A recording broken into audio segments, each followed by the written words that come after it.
My name is Vanessa Flores, and I'm 32 years old. For most of my life, I believed being dependable was the same thing as being loved. That if I stayed steady, responsible, and useful, I would eventually earn my place in my family. Not just as the fixer, but as a daughter who mattered. I was wrong. I grew up in a modest suburb outside Boston, in a house that looked like stability from the outside. White siding, a trimmed lawn, a family sedan in the driveway. My father, Robert, worked in insurance. Steady income, reliable benefits. My mother, Susan, taught third grade at a local elementary school. From the outside, we were the definition of middle class. Safe, predictable, normal. Inside our home, though, there was an imbalance so subtle it took me years to name it. My younger brother, Derek, is 5 years younger than me. From the moment he was born, the center of gravity in our family shifted. Derek was charming, loud, and effortlessly likable.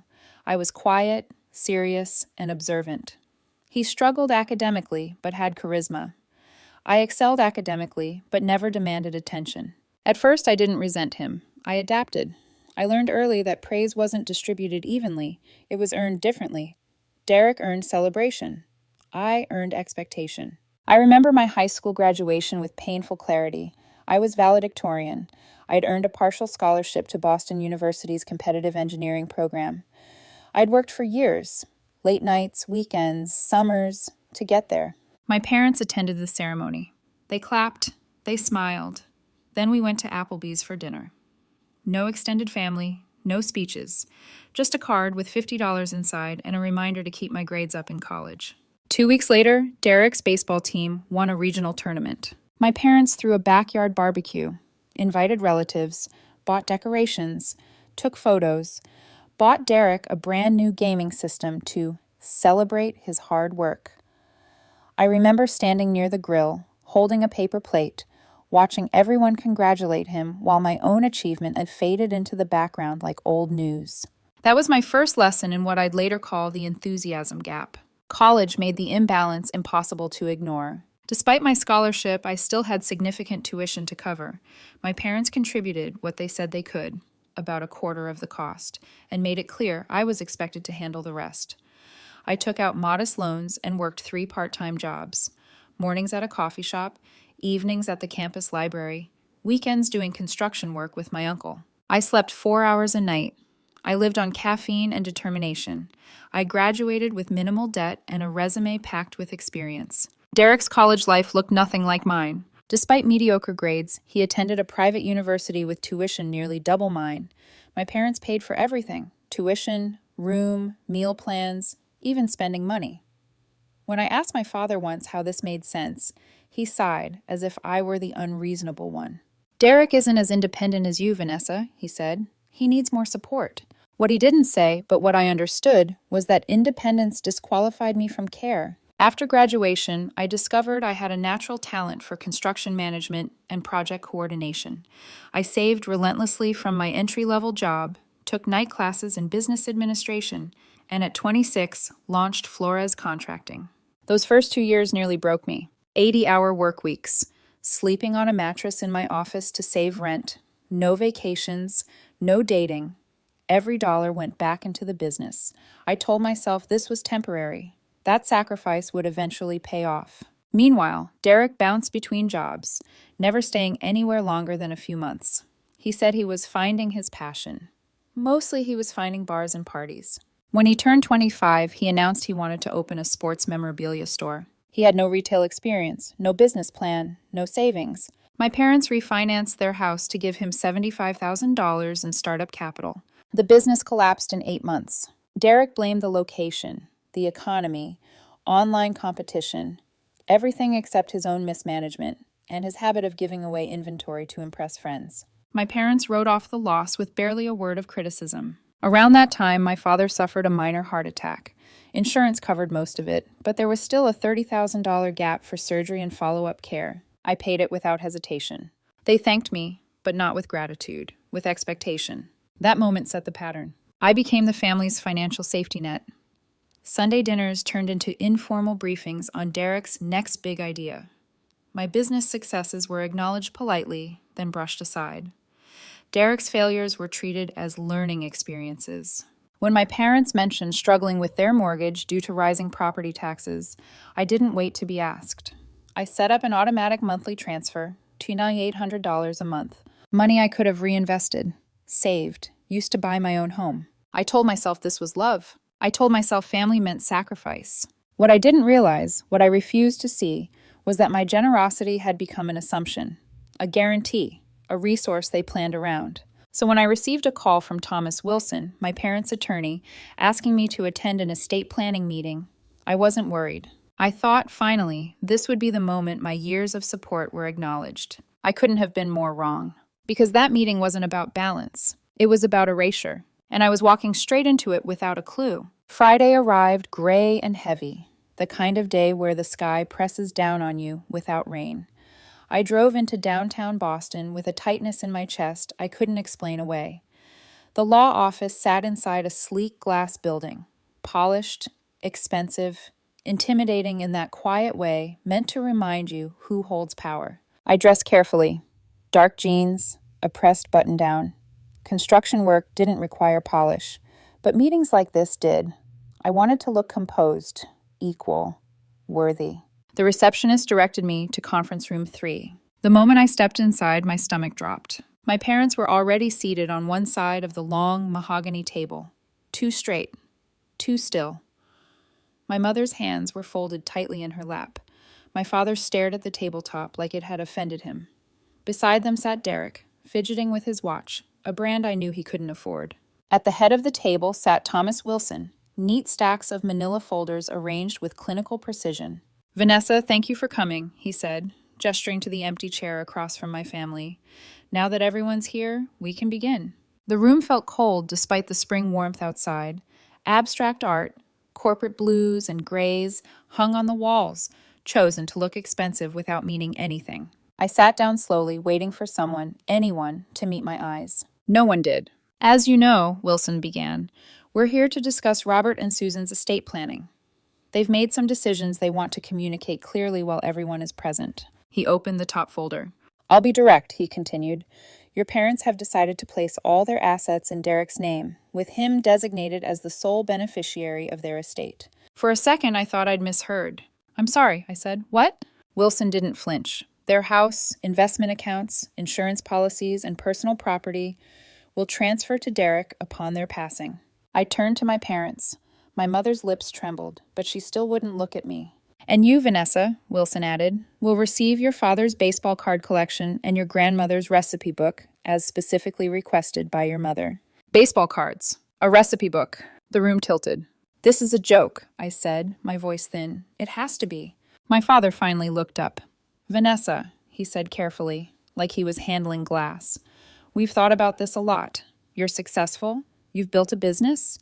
Derek needs more security than you do." My mother nodded quickly. "We're just being practical. You've always been so good at taking care of yourself."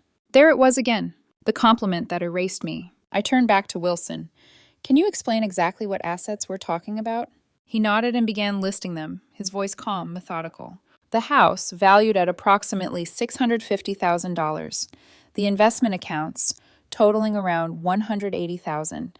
Life insurance policies with combined benefits of $300,000. I swallowed hard. "And," he continued, "there is a new mortgage on the property." My heart stuttered. "A new mortgage?" "Yes," Wilson said. $275,000. Monthly payments of $2,800. The exact amount I'd been transferring every month. The room went silent except for the faint hum of the air conditioning. "They paid off their original mortgage years ago," I said slowly. "Why would they—" My mother cut in quickly. "It was for Derek's new business venture." I looked at my brother. He suddenly found the tabletop fascinating. "What business venture?" I asked. "An upscale sports bar," my mother said, her voice bright with forced pride. "Downtown. Great location. Very promising." "And you expect me," I said carefully, "to keep paying that mortgage?" My father cleared his throat. "We would appreciate your continued support during the transition, once Derek's business takes off." "Let me understand this," I interrupted, my voice shaking despite my effort to stay calm. "You took out a new mortgage on a debt-free house to finance Derek's business. You structured your estate so everything goes to him. And you expect me to keep paying for a house I will never own." No one answered. Derek rolled his eyes. "It's not like you need the money. That was the moment something inside me snapped. Not loudly, not dramatically, quietly, cleanly. I stood, gathering my jacket. "Thank you for your transparency, Mr. Wilson," I said. "That's all I needed." "Vanessa, wait," my mother said. "We should talk about this as a family. Sunday dinner, maybe." I looked at them, my parents, my brother, the neat stacks of paper documenting years of imbalance and expectation. "I won't be at dinner," I said. "I have some financial planning of my own to do." In the elevator, my phone started buzzing. Calls, texts, demands. I silenced it. The truth settled in slowly, heavily. This wasn't about money. It was about what the money represented. I wasn't a daughter. I wasn't a sister. I was an ATM with a pulse, and I was done dispensing cash. The first sign that my parents had noticed the missing money came 3 days later at 9:17 a.m. on a Wednesday.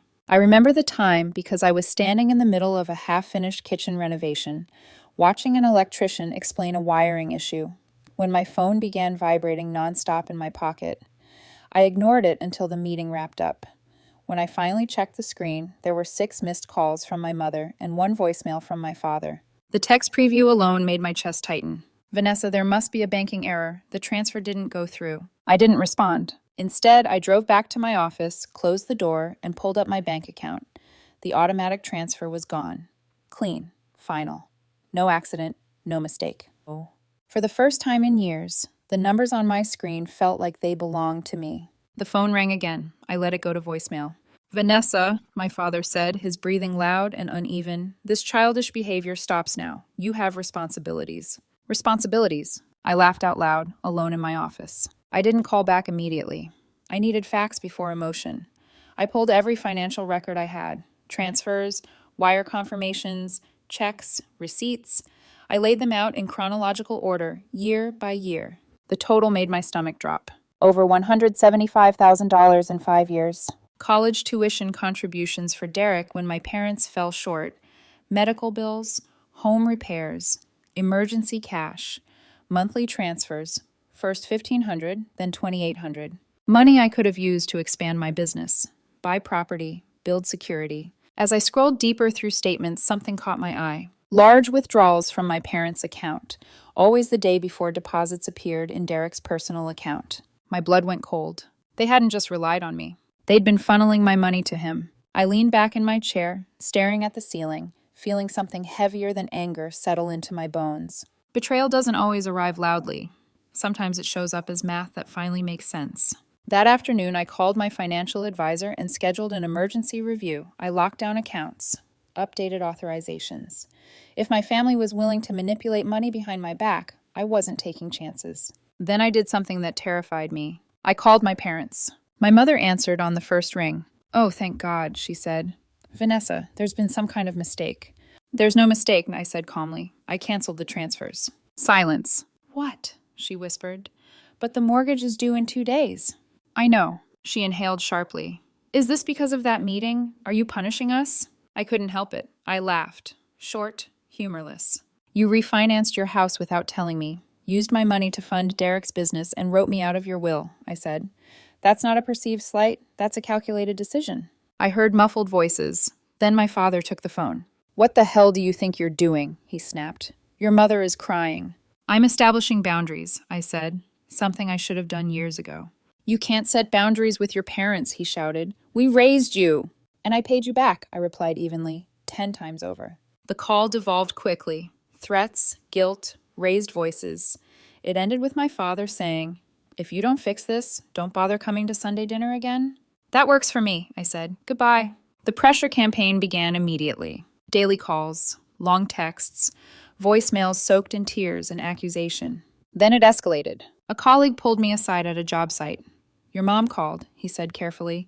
"She said she was worried about your mental health." My stomach dropped. Another friend told me my mother had contacted his office, suggesting I was making erratic financial decisions and might be having a breakdown. That was the moment I realized how far they were willing to go. They weren't concerned about me. They were trying to discredit me. I documented everything. Dates, calls, witnesses. A lawyer friend advised me to prepare for a restraining order if it continued. 3 days after the transfer stopped, my mother texted again. "Mortgage due today. Bank threatening foreclosure." I stared at the message for a long time. Then I typed 2 words. "Not mine." The reply was immediate, a crying emoji. Manipulation distilled, my father called moments later. "We're about to lose the house," he shouted. "The house you grew up in."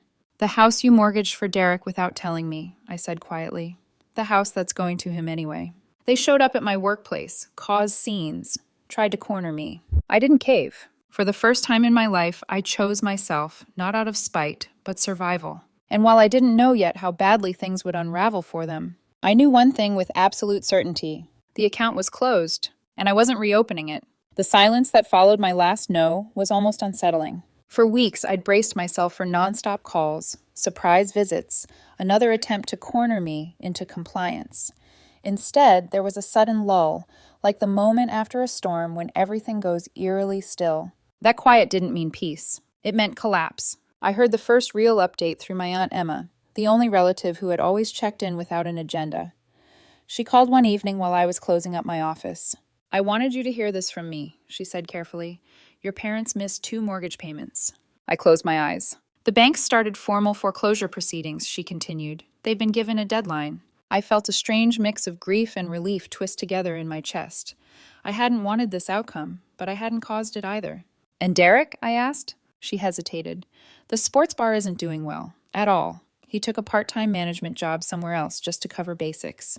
Reality, it turned out, was an unforgiving teacher when no one stepped in to soften the fall. As the weeks passed, the truth began to ripple outward through the family. My parents had been calling relatives for help, asking for loans, framing themselves as victims of my sudden cruelty. But unlike me, extended family asked questions. And this time I had answers. I shared the documentation I'd prepared: bank statements, timelines, totals, the money, the mortgage, the estate plan. The reaction shifted. Cousins who had once side-eyed me called to apologize. My uncle admitted he'd always suspected something was off. My Aunt Emma became an unlikely advocate, quietly correcting the narrative whenever my parents tried to rewrite history. "You didn't abandon them," she told me firmly. "They burned the bridge and blamed you for the smoke." Meanwhile, my own life, shockingly, began to feel lighter. Without the constant financial drain, my business surged forward. I invested in better equipment, took on larger contracts. For the first time, I wasn't operating in survival mode. I also started therapy. Not because I was unstable, as my mother had implied, but because I finally had the space to unpack decades of guilt, obligation, and normalized exploitation. That was where I met Lucas. He was an architect working on a joint project, calm, thoughtful, unassuming. We started with professional conversations that drifted into long lunches, then coffee after work. He noticed things others hadn't. "You apologize a lot," he said once gently, "even when you don't need to." I laughed it off, but he wasn't wrong. When I eventually told him the whole story, he didn't rush to give advice or push me toward reconciliation. He just listened. "You're allowed to choose peace," he said, "even if it disappoints people who benefited from your sacrifice." That sentence stayed with me.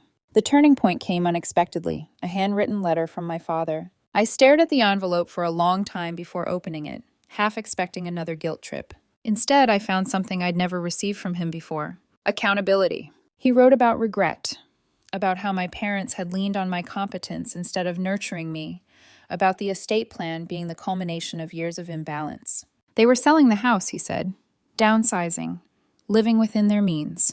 For the first time, he wrote, "We're not relying on you to save us." I cried reading that letter, not out of forgiveness, but release. I waited 2 days before calling him. The conversation was awkward, careful, but real. No demands, no money, just honesty. Reconciliation didn't happen all at once. It came in small steps: coffee with my father. Eventually, a halting apology from my mother that lacked polish but carried sincerity. Derek and I spoke last. He admitted, quietly, that he'd resented my success because it made his dependence obvious.